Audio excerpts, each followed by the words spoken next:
Back to another episode, our second episode of Keeping Score at Home.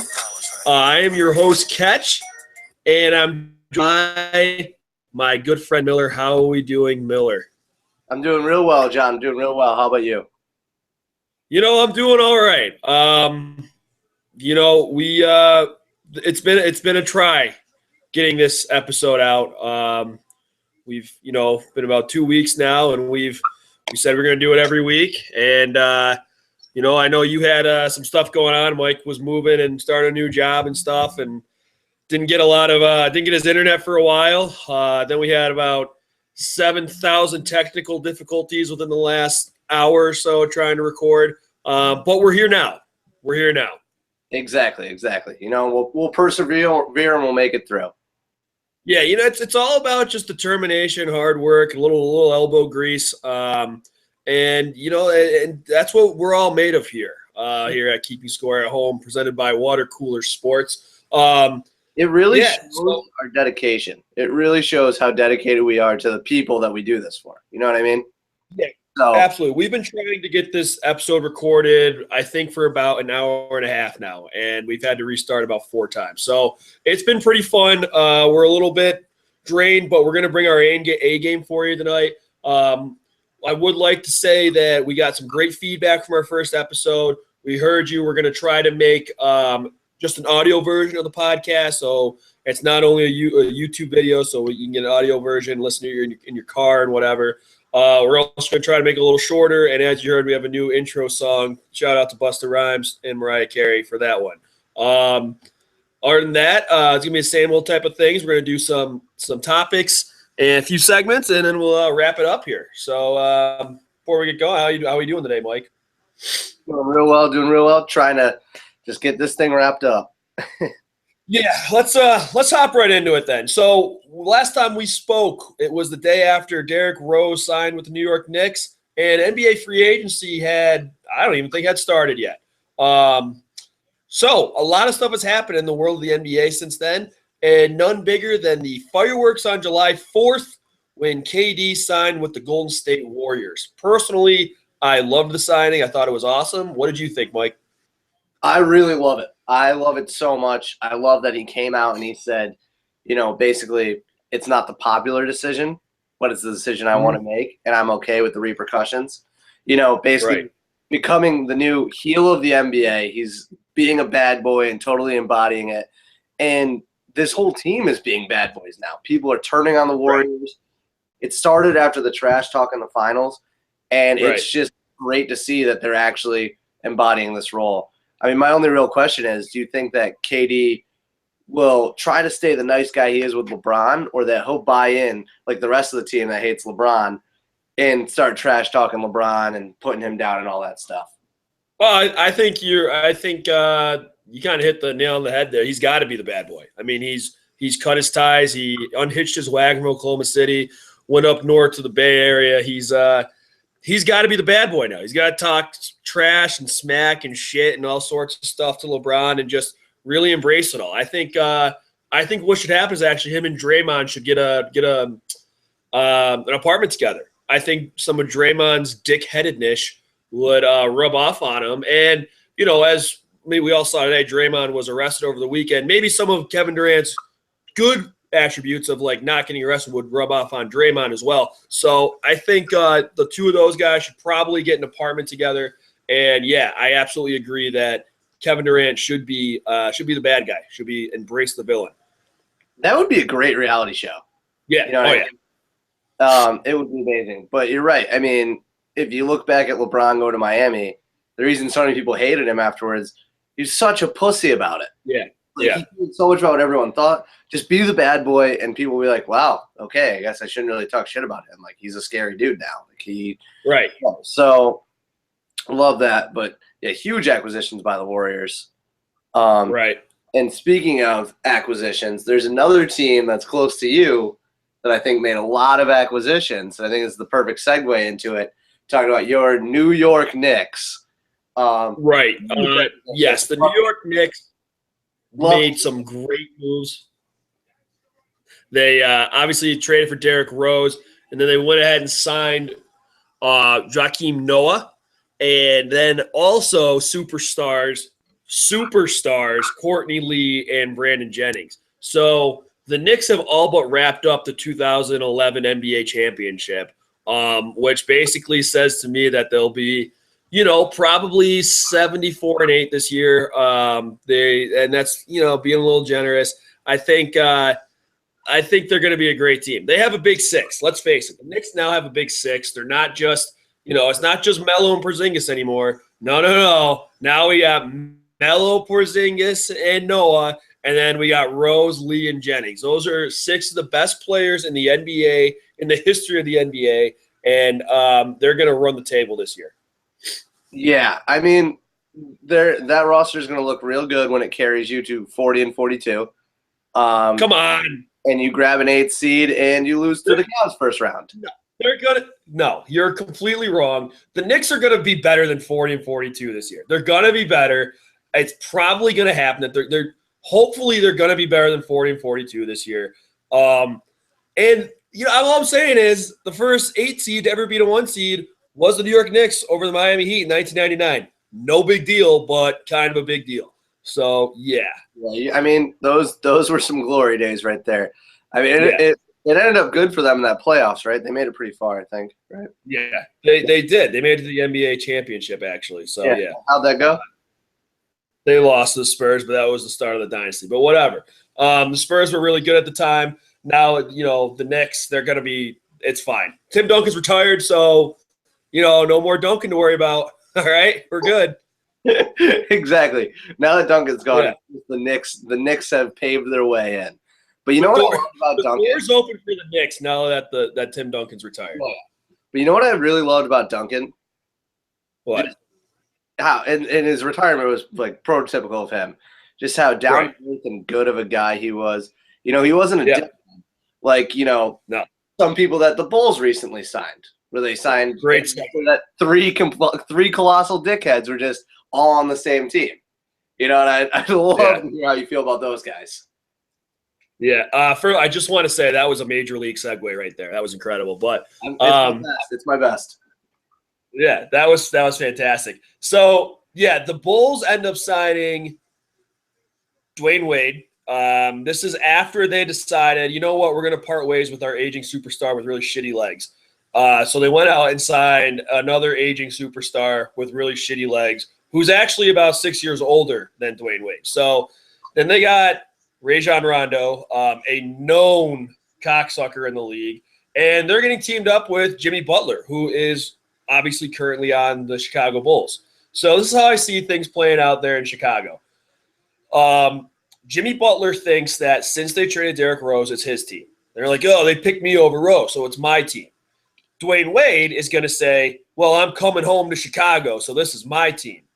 And Rajon Rondo is just a dickhead. So he's just going to be like, whatever, I'm going to do whatever I want. And now they have a coach who wants to shoot threes, and nobody on that team, none of those three at least, can shoot threes. So, I don't know how it's going to work out for Chicago. I know it's going to be great TV, though. Yeah, it's going to be really interesting to watch. I mean, Rondo, I loved him. I was a big Rondo guy. He did a lot for the Celtics. But he's always such an asshole. And one thing that will also cause a riff, I think, and this might be a big one, Dwayne Wade's best friends with LeBron. No one hates LeBron as much as Rajon Rondo does. He's made that very apparent, so I could see a huge fight coming from that. Yeah, this could be like, like in baseball sometimes when they're like, oh, there's punches were thrown in the dugout. Like, we could see punches thrown on the bench, which – maybe unprecedented. I don't know if that's ever happened. Like on your own bench, punches thrown. That would be crazy. Yeah, that's tough. Or, I mean, we could have another Papelbon Bryce Harper, but it'd be – that's true. Would it be Rondo Jimmy Butler? Rondo Dwayne Wade? Rondo v. everyone, I think is what it's going to be, so that's pretty crazy. Finally, I think that another nice signing for your team – not a dickhead, more of a quieter guy. That's my best segue. Al Horford with the Boston Celtics. You're the big Celtics guy here. What do you think of that? I mean, it's amazing. How stupid do you feel if you're the Hawks? You have this offer on the table, a trade deadline. Celtics are trying to get Horford, and you're just asking for too much, and the Celtics are saying, all right, well, we're not going to trade you for him then. Yep. Then it hits the end of the season, and the Celtics just sign Horford. So effectively, the Hawks got nothing for Al Horford when they could have at least gotten something earlier in the year because they're they're stupid. They're a stupid organization, and it's run terribly. And they're never going to win an NBA title. So, yeah, I totally agree with you. The Celtics really screwed that one up. I'm not Celtics. The Hawks really screwed that one up. Celtics did a great job there. And they're one guy away from having a big three, which is pretty good because everybody knows if you have a big three, you're going to be at least like a 5 or 6 seed. So, exactly. Yeah. So that's what you hear. They're one guy away, though. So a couple final thoughts on NBA free agency. First off, anything lingering for you? Because I have two little minor thoughts about the NBA free agency. No, not really. I can't wait for Horford, Crowder, and my boy Isaiah Thomas. Just all be all-stars next year and to crush it and to take the team to the next level. Right. So I guess Celtics do have a big three. My final thoughts on this, and meant to mention this up with the Warriors, is they're going to be a hell of a fun team to play with in NBA 2K. Just had to get that out there. Yeah. And the other thing quickly that I just wanted to mention, especially now with Tim Duncan retiring, the Pau Gasol signing in San Antonio looks great right now. That's a great signing. But, yeah. So I mean, he's a really good player. He's going to know his role, and he's feeling great. Do you think he's going to come off the bench behind LaMarcus, or you think they're going to go small? I don't know. That's a good question. I could see him starting or coming out. I could see him doing either one, to be honest with you. I think he might start kind of like how Duncan and LaMarcus started. So, but I don't know. That'd be solid. And Pop always is up to his antics. He's a little past his prime. I don't think he's an all-star anymore, but it's all right. We have another big thing coming up is the All-Star game tomorrow. Actually, Home Run Derby is going on right now. I think it might have just ended. It's right around there. Yeah, we're going into the finals. Going into the finals. All right. For the All-Stars, just wondering what your thoughts are on the rosters and who got picked for MLB. So I thought that the American League rosters was pretty good. I didn't think there were too many things that I was like, oh, I wish this person made it. Obviously, I wish Pedroia made it, being a Red Sox fan. But the AL is incredibly deep at second base this year. It's a testament to say that, he's hitting 306 or whatever with 10 homers and 50 RBI, and he got left off the team. So there are some really good players out there. But I thought for the most part, they got it right in the AL. What about you? What do you think about the AL roster? I think the AL is spot on. I agree with you. Pedroia was tough for me, but you're right. There's so many second basemen. It was a real tough one. I mean, he was in the final vote. It sucks that, all of Canada voted for Saunders, but whatever, we'll let that one go. That makes a lot of sense. But yeah, totally not many snubs for me. I know though you weren't the happiest with the NL side.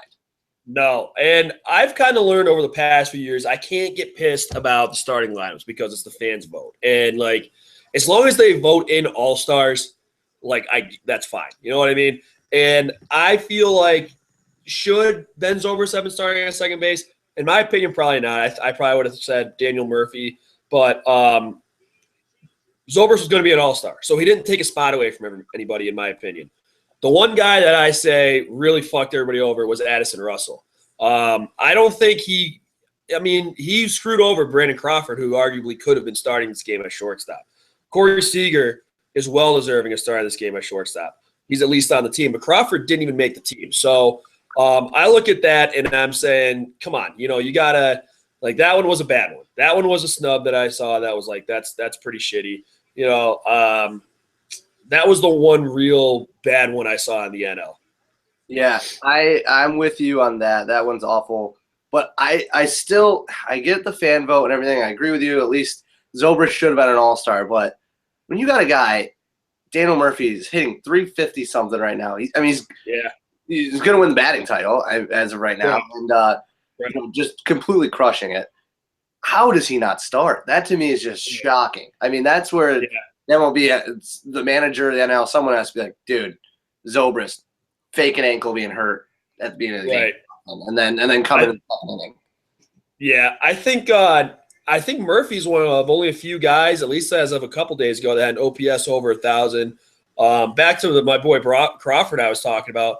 I think he's 4th in Major League Baseball in WAR. And I mean, I'm personally not a huge sabermetrics guy, but he is 4th in the league in WAR. So that's pretty terrible that the 4th best player in the league, according to the WAR stat, didn't even make the roster. So that's pretty shitty.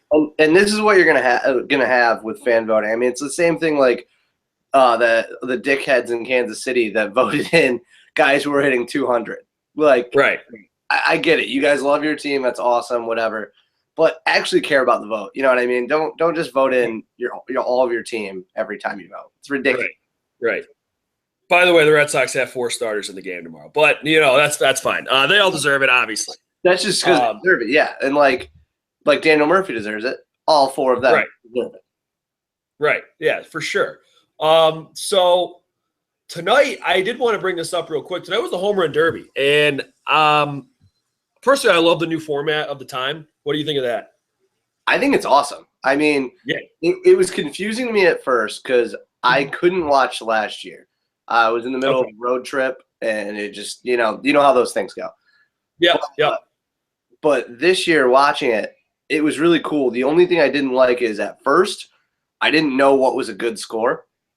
Right. So when Seager hit 15 home runs, I was like, oh, that's it. Yeah. He's got this one in the bag. And then Trumbo hit 16 with time remaining. So then I was like, wow, I'm a fucking moron. But, and then like 27 after that, Yeah, exactly. So it was tough for me to follow at first. But now, after that, I started to get locked in. I mean, obviously, came up here to do this and everything, but I love the new format.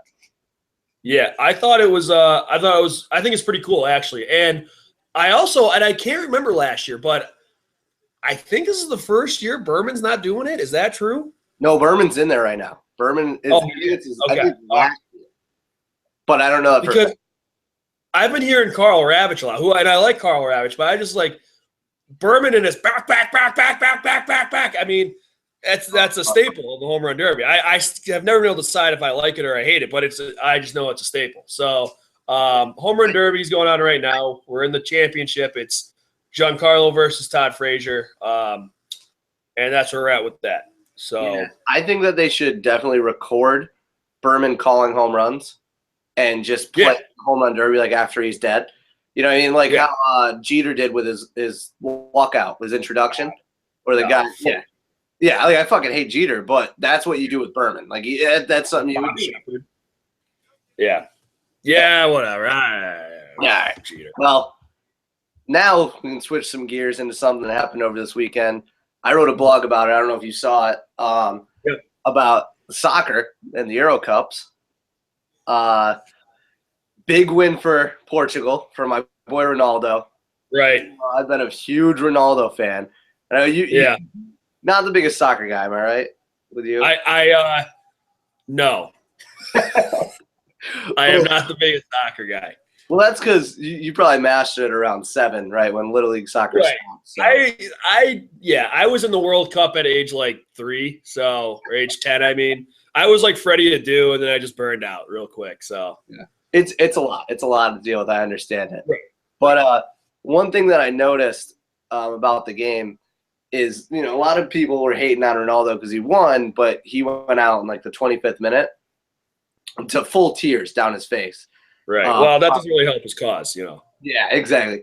But crying because he couldn't play and just like hurt, whatever. And then he had the tears of joy after the game, and he's celebrating, going crazy.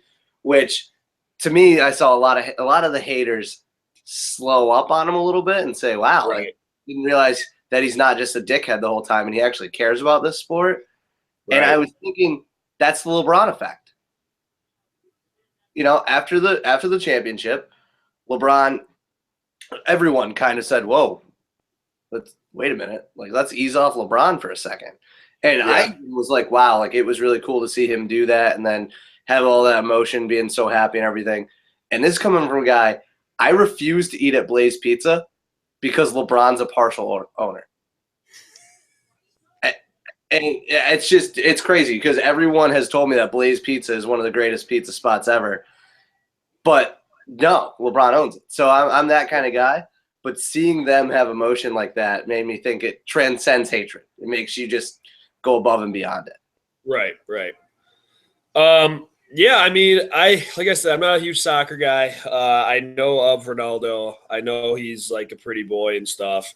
And, he's just a soccer player. And he probably just fell on the ground and scratched his knee and wanted to stop the time or something like that. And that's why he started crying. But no, I'm joking.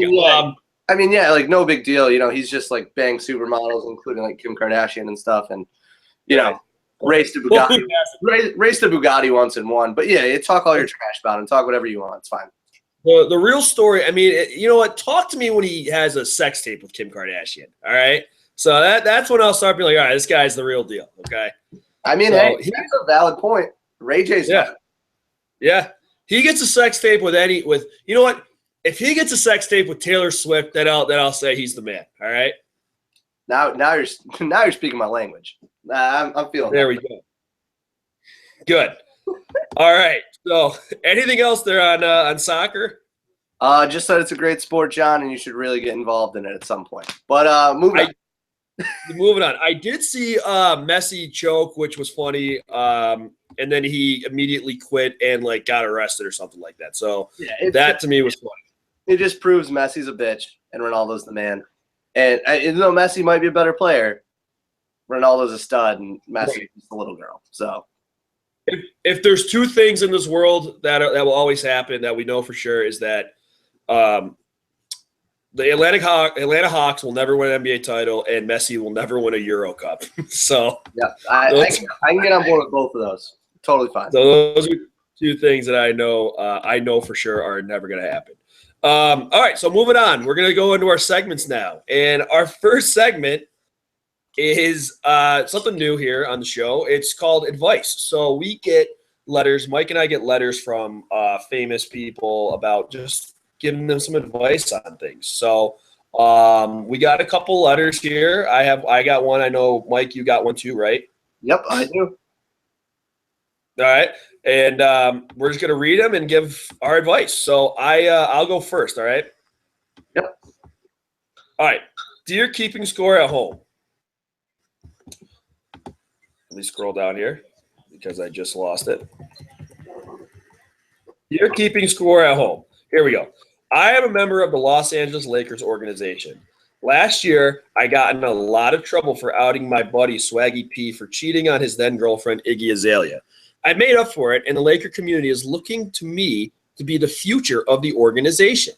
I found out that my team signed a big 7'1" Russian moron named Timofey Mozgov, who has averaged 6 points and 5 rebounds over his 6-year career, to a 4-year, $64 million deal. I don't know if the Lakers are sabotaging me or what, but I cannot spend the next 4 fucking years with this idiot. What should I do? Thanks, sincerely, D'Angelo Russell. So D'Angelo hit us up, and shout out to D'Angelo for the letter. Thank you. D'Angelo, man, you're in a tough spot. I hate Timofey Mozgov, and with a fiery passion. And you're in a lot of trouble. So I have a couple of options for you. One is to do exactly what you did to Swaggy P to everybody else in the Lakers organization. That should probably get things going. Another thing is to call the cops and say that Mozgov is a communist spy. I think if you do that, at least get the rumor floating around that he's a communist spy, then then at least the Lakers might be like, well, maybe we don't want this guy on our team. Maybe we need to get rid of him. Your third option, I think, is to just start not giving a shit anymore, coming to practice late, and just really being an awful teammate. Talking back to coaches, rolling in hungover and stuff until the Lakers are forced to release you, and then you can sign with a team that's like, hey, we'll take a flyer on a point guard, and you'll end up probably on a contender. So that's my advice for you. Do you have any advice for D'Angelo? Yeah. I mean, that's all solid. I feel we should use that. That being said, what if he went this route? Just assert his dominance and start doing something crazy over the top, like with the Swaggy P thing, right? What if he just started dating Iggy Azalea? Ooh, right. I mean, it's tough for him. It's ugly, but like do that. Possibly we were talking about earlier. Make a sex tape with her, and then you're like, wow, this guy's walking in our locker room, dick swinging, does not give a shit about any of these teammates. You know what? Right. He's the new Kobe. Yeah. Boom. Okay. And then they go to him. He can do whatever he wants with that. Yeah. Yeah. Then they go to him for every single roster move, like they did with Kobe, and they're sucked into that. And he's just D'Angelo Russell, the superstar Laker. Right. I can't see it not working if he goes that route. No, that's actually a really good one. I like that a lot. That's good. All right. Well, we move on to our second letter. It came in. I have it right here. It's Dear Keeping Score at Home.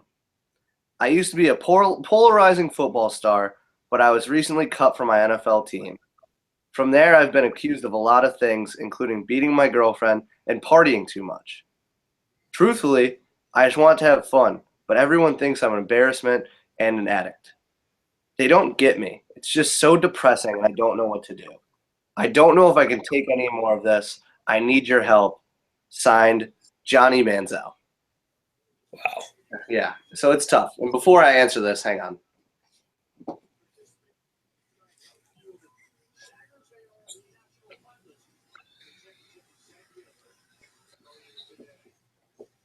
Very nice. Yeah, I just want to prove that I'm with Johnny on this one. For those of you just listening, Mike just put on a Johnny Manziel jersey backwards so you can see Manziel. Yeah, just so you can see Manziel. I don't care about Texas A&M, just Manziel. Right. So anyway, what I think Manziel has to do here, I mean, he's not to the territory where you got to pull the trigger just yet. He's close. He's really close to have to pull the trigger and end this whole thing because there's nowhere to go from here. Right. But what he can do is, I mean, his football career is done, right? He's going to at best be a Tebow, where it's like every few years some team is like, hey, we'll give you a tryout just to cut him after the tryout. Right. Like every couple of years you have that Tebow craze where it's like, Tebow's back. Oh, my God, all stuff. And then they're like, wow, no, he still can't play football. Yeah, yeah. Whoops, our bad. And they let him go. So I think that's just going to keep happening with Johnny. I wish it wouldn't. I'm the biggest Johnny guy. I have a Texas A&M Johnny jersey. Come on now. But what I think he has to do is just go off the grid. Just completely cut all social media, cut everything, get like a house in Montana, go up there, become a hunter or something, and then just chill out until the buzz dies down. And then he can come back and just be, celebrity Johnny Manziel. He doesn't even have to be football anything. He's just back to being, a good guy, just partying a little bit too much and just having some fun. So maybe be like the Into the Woods guys, like that movie that the guy from The Girl Next Door was in about the guy that like lived off the land in Alaska. Yeah, 100%. Or like, what was it? The Shooter, where he's out on the he's out on his own with his dog. Right. I mean, hell, I'd take that life. Yeah, it's not bad. So my advice is a little bit outside the box. I have been equating Johnny Manziel's downfall to that of Justin Bieber's a couple years ago. Remember, Bieber was always getting into like some kind of tomfoolery. He was always drunk or doing drugs or banging things and speed racing and stuff like that. And then Comedy Central had the Comedy Central roast of Justin Bieber. And since then, Bieber's been like kind of not in trouble. He's still been a weirdo and probably still does drugs and stuff, but he's just hasn't quite been as in trouble as he was before that. So I think what needs to happen is Manziel needs to have a Comedy Central roast.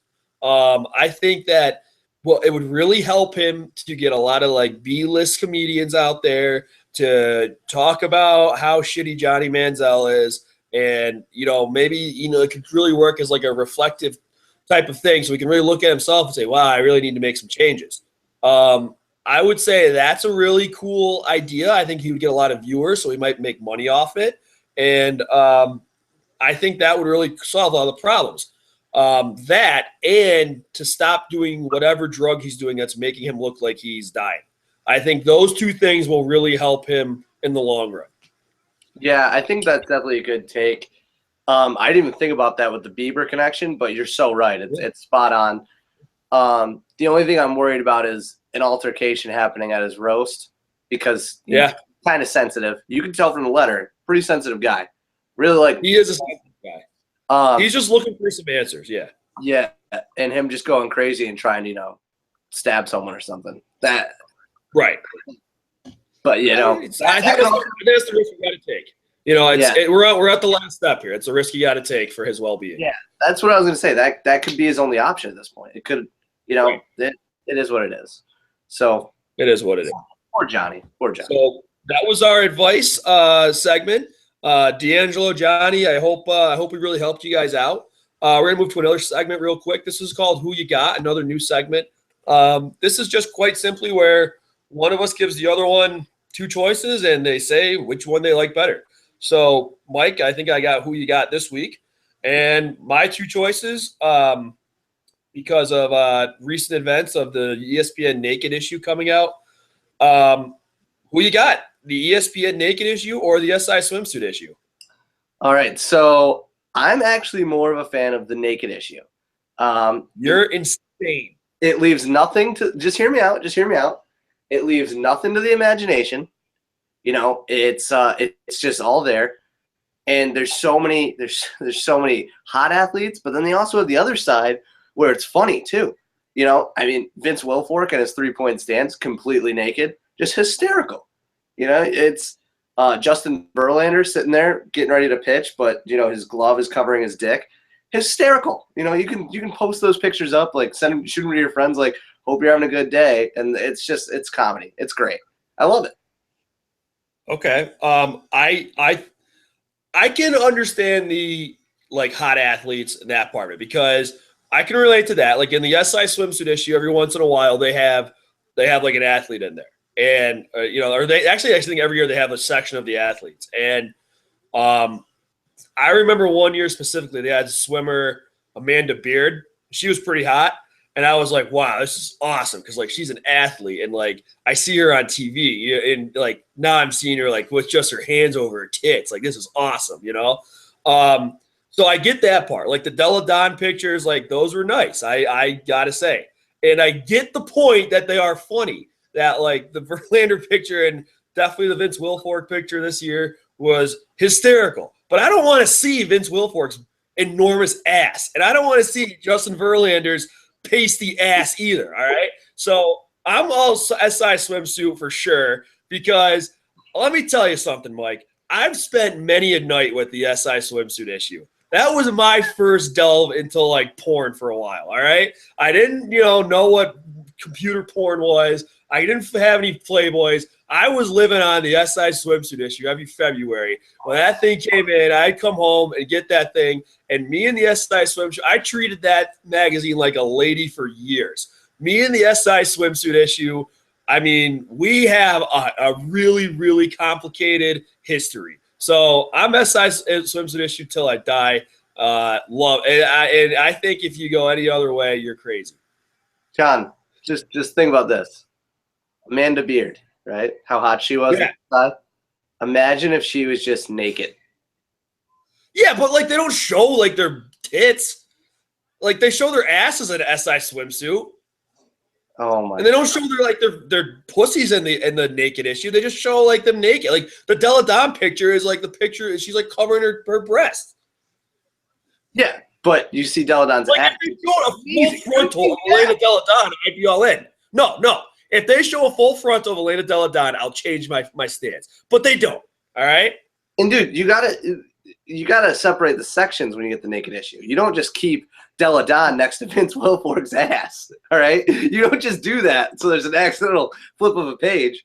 Yeah, but I'm not going to bed with the Della Don picture because I might flip to the Vince Wilfork picture.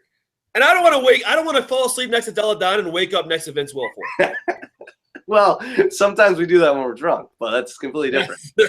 That's true. So that being said, speaking of waking up next to people or anything, it made me think, in the naked issue this year, there was the runner who had a leg missing, So she had like, the metal leg going on kind of thing. Right. Yeah. And I just really had a question going on kind of thing. Right. Yeah. And I just really had a question of, would you? 100%. You wouldn't be afraid that like blade would like cut you or something somehow, or like slice your neck? Doggy style, bro. Yeah, true. I guess. I don't know. You know?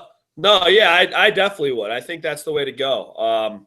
Just as much as just for like the novelty factor, like, hey, I banged a one-legged chick. So That's true, and she's like a superstar athlete who's like she's right. Yeah, an Olympian. Right, Yeah. that too. Do you think that she'd let you wear the medals while you did it? I would hope so. Would you like haggle with that one? Would you say, yeah, I'll do this, but you gotta let me wear your medals? I mean, it'd be worth asking. Okay, that's fair. It'd be worth asking. Yeah, I'll give you that one. So, yeah. All right, so that wraps up our spirited debate on who you got with the SI swimsuit and the ESPN Naked magazine. Yeah, one final thing to do, and that's our gambling picks. Really, really dead week this week for sports. This is the most boring week of the year in sports with the All-Star game. I hope at least, because I didn't pick anything else, I think we were going to keep our home run derby picks for this one. Or did you have new picks? Yeah, I'll say mine, but I have two different ones now that the home run derby's already happened. But I'll say what I was going with. All right. It didn't end well, so you can go first. Okay. Yeah. So as of the last week, I went 1-3 in the picks last week. This week, I rightfully picked Giancarlo Stanton. I wish we had the lost episode that we had to delete last night because it was so shitty.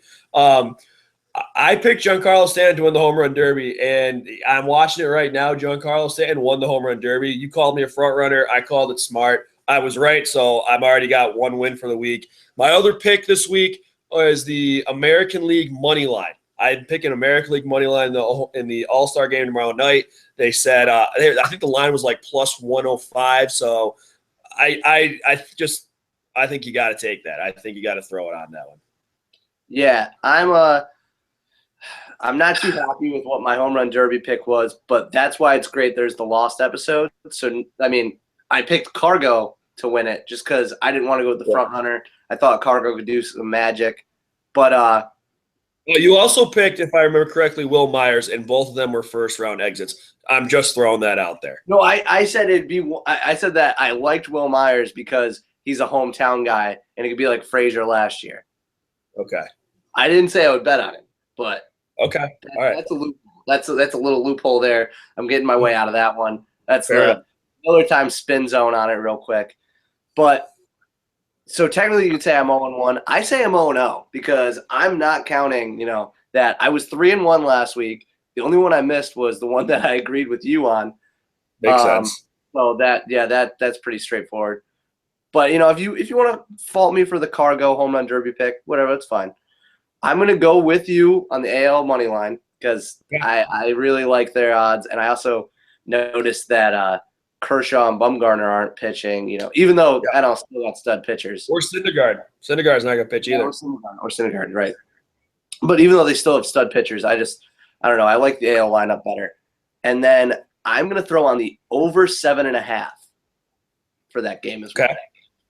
Yep. So tomorrow night you can mark it down. That's my picks for the week. So money line and over 7.5. I don't want to go right with you, but I did look at 7.5. I have to make the decision right now. Those are the rules, right? So I'm gonna say I'm gonna say under. I'm gonna say under just to make it interesting. Yeah, make it interesting. Under 7.5 tomorrow. Lively. Make it lively. Yeah. Something to look forward to. And then other than that, is there anything else you have to look forward to this week? No, I think we got a lot done today. We really grinded through this episode. Took us, like I said, about 5 or 6 tries to do it. But you know what?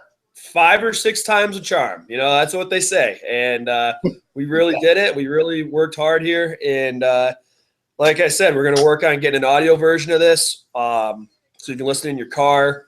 And what have you, and other forms of audio, where I think we were shorter, as long as I don't keep rambling. And I think we got to. I think Mike. I think we got to start broadcasting soon. Maybe starting in the second half MLB season. Maybe we try to get that in next week. So, what do you say? We gonna do another one this week, or are we gonna just do one next week? We'll do another one this week. We can recap about what we thought about the All-Star game and all that stuff. So All-Star game, maybe ESPYs or something like that. Yeah, we can do something like that. Absolutely. All right, yeah. So we'll see you guys later this week for our third episode. But if you're keeping score at home, this was episode 2 of Keeping Score at Home, presented by Water Cooler Sports.